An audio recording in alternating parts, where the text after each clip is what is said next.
আসসালামু আলাইকুম। Hi beautiful students, হাসানা ক্লাসরুমে তোমাদের সবাইকে স্বাগতম।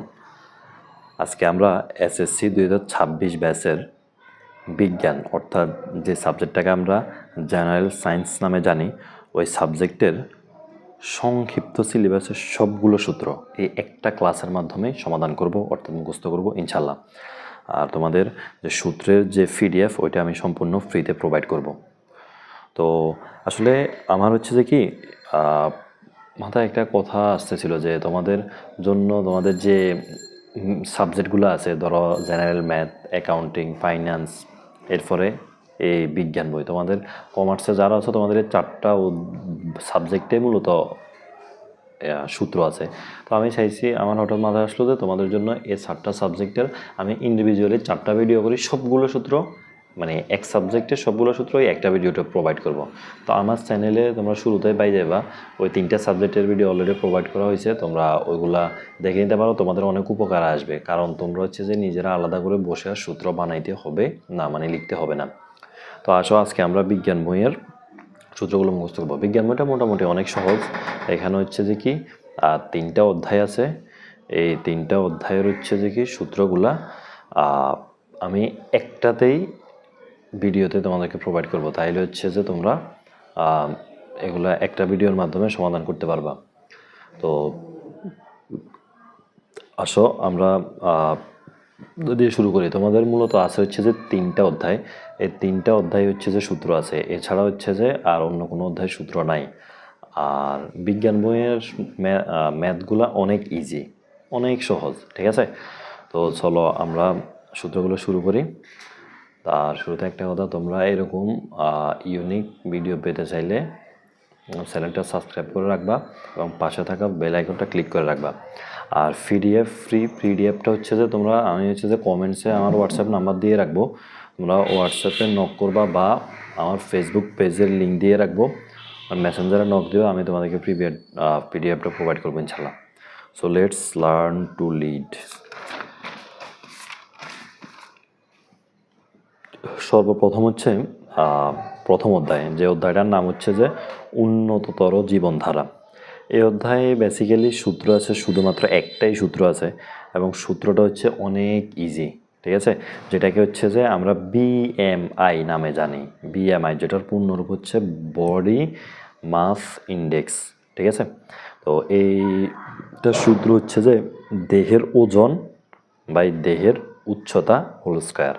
তো এটাকে দেহের ওজনের একক হবে কেজি আর দেহের উচ্চতা একক হবে মিটার। মানে দেহের ওজন, যেমন ওজনকে তো অনেক সময় আমরা গ্রাম দিয়ে প্রকাশ করি, বাট এখানে কিন্তু গ্রাম দিয়ে প্রকাশ করা যাবে না, এখানে হচ্ছে এটাকে কেজিতেই মাস্ট বি প্রকাশ করতে হবে। আর উচ্চতাকে সেন্টিমিটার, ডেসিমিটার, অনেকগুলো দিয়ে করা যায়, ব্যাখ্যা করা যায়, বাট এখানে উচ্চতাকে মাস্ট বি মিটার হিসেবে রাখতে হবে। তাহলে সূত্রটা কি দাঁড়াইতেছে? দেহের ওজন বাই দেহের উচ্চতা মিটার স্কয়ার। তো তোমরা যখন এই সূত্র দিয়ে হচ্ছে যে ম্যাথ করে সমাধান বের করবা, সমাধান বের করার পরে যে মানটা বের হবে সব সময় ওইটাই কিন্তু আনসার হবে না, অনেক সময় হচ্ছে যে তোমাদেরকে ব্যাখ্যা দিতে হবে। যখন হচ্ছে তোমাদের সৃজনশীলে ঘ নাম্বার প্রশ্ন আসবে, বড় ঘ, ওই ঘতে অনেক সময় ব্যাখ্যা দিতে হবে যে যেই নারী বা পুরুষের তোমাদের বিএমআই বের করতে বলবে, ওই বিএমআইটা কি স্বাস্থ্যের জন্য ভালো নাকি খারাপ, ওই মানটা বের করতে হবে। তখন তোমাদের জন্য একটা চার্ট প্রয়োজন। অনেকে হচ্ছে যে জানোই না এখানে যে একটা চার্ট আছে, তো ওই চার্টটা দেখো, যেটা তোমাদের সমাধান করতে কাজে আসবে। চার্টটা হচ্ছে এরকম, নারী পুরুষ উভয়ের জন্যই একই, চার্ট একই। কারণ 18.5 বিএমআই এর মান যদি 18.5-এর নিচে বের হয়, 18.5-এর নিচে, তাহলে হচ্ছে যে ওই পুরুষ বা নারীর হচ্ছে দেহের ওজন কম। 2 নাম্বার হচ্ছে 18.5 থেকে যদি 24.9-এর ভিতরে হয়, 18.5 থেকে 24.9-এর মধ্যে হয়, তাহলে হচ্ছে ওইটা সঠিক ওজন, মানে ওই নারী কিংবা পুরুষের দেহের ওজন সঠিক। এরপর হচ্ছে 25 থেকে যদি 29.9-এর মধ্যে হয়, তাহলে হচ্ছে বেশি ওজন, এটাও মোটামুটি ভালো, বাট যদি 30-এর উপর হয় তাহলে স্থূল ওজন, এটা স্বাস্থ্যের জন্য অনেক ক্ষতিকর। তো তোমরা এই চার্টটার মাধ্যমে অঙ্ক সমাধান করার পরে বের করে ফেলতে পারবা। এবং এরপরে এই 4টা ধাপের জন্য আলাদা আলাদা তোমাদের বইতে ব্যাখ্যা দেওয়া আছে যে কম ওজন হইলে কীভাবে হচ্ছে যে শরীরের ওজন বাড়াইতে হবে, সঠিক ওজন হইলে তো সব ঠিক আছে, বেশি ওজন হলে কী কী খাওয়ার মাধ্যমে ওজন ঠিক করতে হবে, আর স্থূল ওজন হইলে হচ্ছে যে কী কী খাওয়ার পরিহার করতে হবে, এগুলো সব ব্যাখ্যা করা আছে, তোমরা ওখান থেকে করে নেবা। তাহলে প্রথম অধ্যায় আমার সূত্র শেষ। এবার আসো হচ্ছে যে একাদশ অধ্যায়, মাঝখানে দশম অধ্যায়টা আছে, এটা আমি পরের পেজে দেখাইতেছি, কারণ দশম অধ্যায় হচ্ছে যে অনেকগুলো সূত্র। সো আগে যে 2টা অধ্যায় সহজ আছে ওই 2টা অধ্যায় দেখাই ফেলে, ঠিক আছে।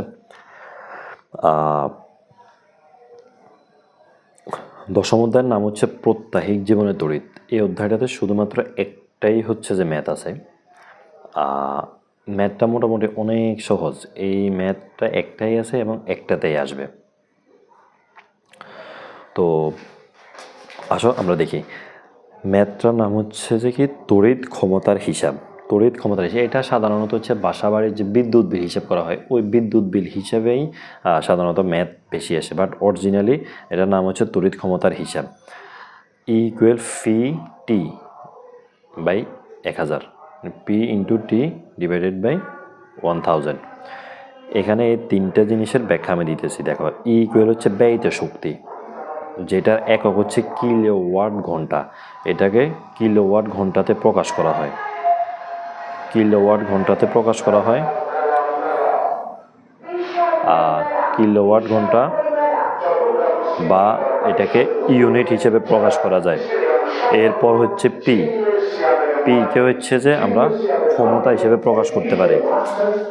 পি হচ্ছে ক্ষমতা, ক্ষমতার একক হচ্ছে ওয়াট, ক্ষমতার একক হচ্ছে ওয়াট।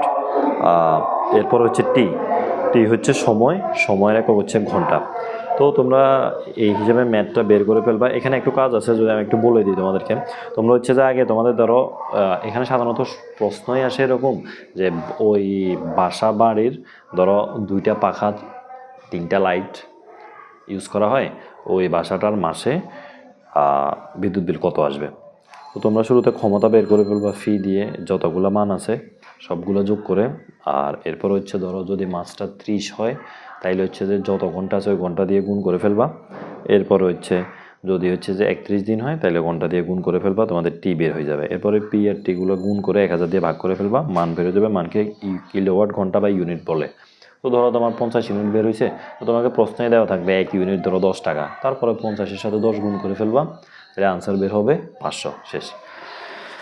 আসো আমাদের সর্বশেষ এবং সবচেয়ে ইম্পর্টেন্ট অধ্যায়, তোমাদের আছে শুধু এই 3টা অধ্যায়।